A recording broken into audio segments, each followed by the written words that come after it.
From Fox 5 News, this is Good Day Atlanta at 8 a.m. Happening now on this 15th day of January, Martin Luther King's birthday. Sub-freezing wind chills and dangerously low temperatures as a cold snap grips the metro area. We're breaking down winter weather preparations and chances for snow. Plus, Governor Kemp is getting ready to deliver his final State of the State address. We are live with a preview of today's speech. Good morning, everyone. Good Thursday morning. Welcome to Good Day Atlanta at 8. I'm Buck Lanford. And I'm Alex Whitler. Good morning to you, Buck. Good morning. How about that wind chill? I was going to say, how much did you bundle up today? I wore a coat. Yeah. And that's saying a lot, right? Yeah. I did too. It's got like the fur trim and everything. No fur trim. Let's head on over and touch base with Joanne Feldman. People want to know if the snow is going to impact us this weekend, too. Right. I still would like to see Buck in the fur trimmed coat and boots. Well, I might borrow the Elmer Fudd hat from Mark, too. So, yeah. The weather's appropriate for that. I was a little disappointed I had to park so far away from the building this morning, dealing with the wind and cold coming in. And that combination is still at a level for the next couple of hours where a cold weather advisory remains in effect for Fannin, Union, and Towns counties, because in these spots and some of those higher elevations, the wind chills are in the single digits or maybe even below zero. It is a cold start. 26 right now. Check out that wind gust. It has just increased to 43 miles an hour, and that makes the 26 feel like 13. So we've got wind chills into the teens, even pretty far to the south. There's not a big warm up today. We do have sunshine, but we'll keep temperatures in the 30s this afternoon, and the wind making it feel like 20s at the warmest part of this day. But yes, one, possibly two brushes with winter weather this holiday weekend. We'll give you some answers on what we know about that right now, coming up for you in a few minutes. Natalie? Joanne, thank you. The crash in West Atlanta on I-20 eastbound at H.E. Holmes Drive. It's blocking a left lane and causing heavier delays from 285. This is also impacting drivers moving through Douglas County, especially right at Thornton Road. So take Hollowell Parkway as an alternate. And we also have a crash on the East Expressway. This is westbound at Panola Road, partially blocking that right lane. Covington Highway is a good way to avoid those volume delays as well. And the big three, those major interstates, we've got some red rides and heavier rides through Gwinnett and Cobb and Alpharetta. So 75 from Wade Green, 400 from Old Milton. Those are about 32 to 35 minutes to head south to 285, 19 minutes on 85 from Highway 316 to the perimeter. Alex? A little busy out there. Natalie, thank you. It's 8:02 now, and winter weather is gripping North Georgia. And officials say they're ready. Yeah, crews are already treating roads and warming centers are open as the dangerous cold air moves in. Good Day's Mark Tigner is live, braving the cold this morning with more on what you need to know to try to stay safe as these temperatures continue to drop. Mark, good morning. Yeah, and continue to drop is the key word. We got out here, it was 34 degrees in the middle of the night. You could see now down to 27, and it's not really the temperature that's the problem, because 27 we can handle. It's the wind, and when that wind comes whipping up, this stuff goes right through you. Georgia Department of Transportation isn't taking any chances. GDOT has crews in the mountains prepping the roads for possible ice or snow, especially in Gilmer, Fannin, and Murray counties, which tend to be the first places hit with winter weather due to their higher elevations. GDOT has 110,000 gallons of brine ready to go and says its goal is to be over-prepared so it can respond if things turn out to be worse than expected. I just need to find somewhere warm. The bitter cold wind chill has a number of locations opening up warming centers. This includes Atlanta, Gwinnett, DeKalb, Cobb, Cherokee counties, just to name a few.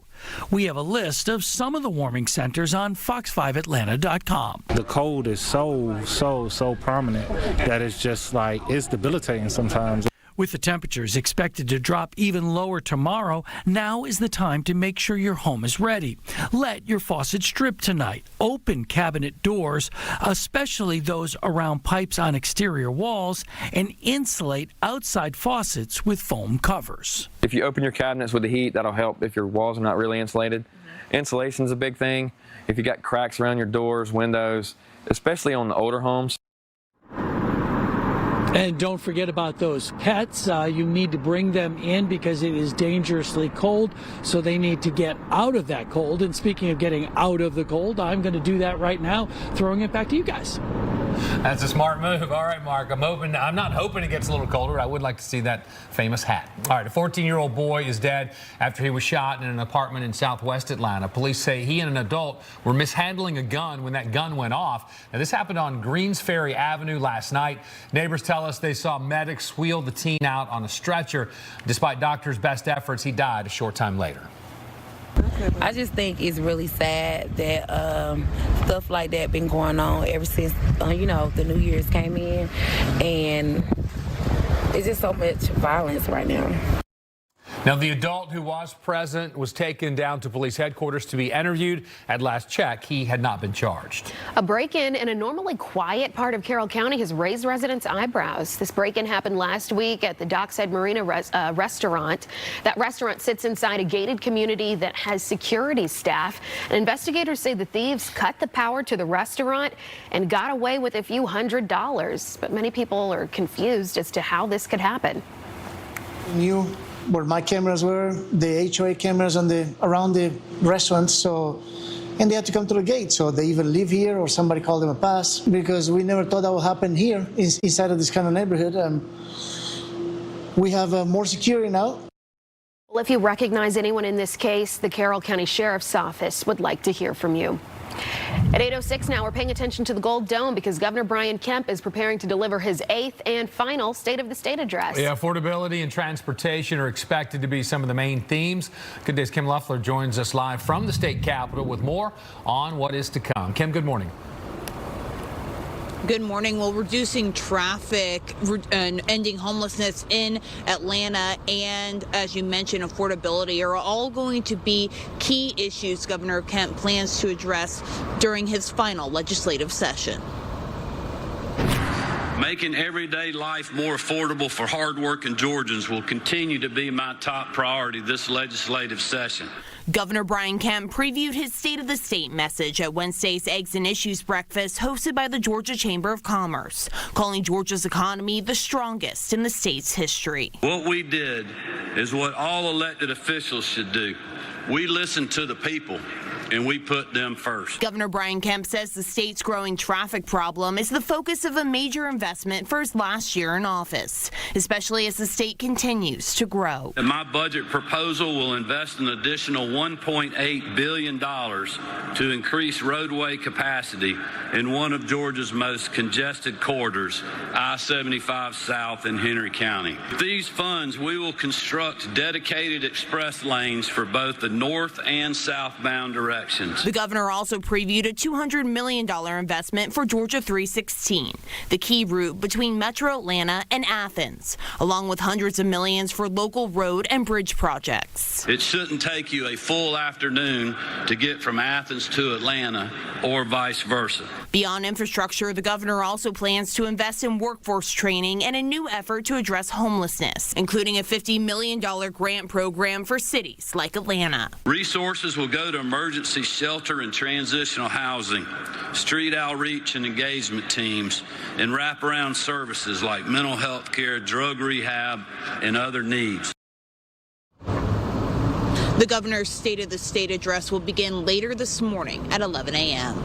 Live this morning from the state capitol, Kim Loeffler for Good Day Atlanta. All right, Kim, thank you for that. Now, the state is challenging President Trump's request for more than $6 million in legal fees related to the election interference case. Special prosecutor Pete Skandalakis says the new state law the president's team is trying to use is unconstitutional. That allows criminal defendants to recover legal expenses when prosecutors are disqualified for misconduct and the case is dismissed. Skandalakis says the law in this case doesn't apply because misconduct was never proven. The court found an appearance of improper conduct. And the president's attorney maintains the law is constitutional and does apply in this case. Well, we're coming up on 10 past the hour. And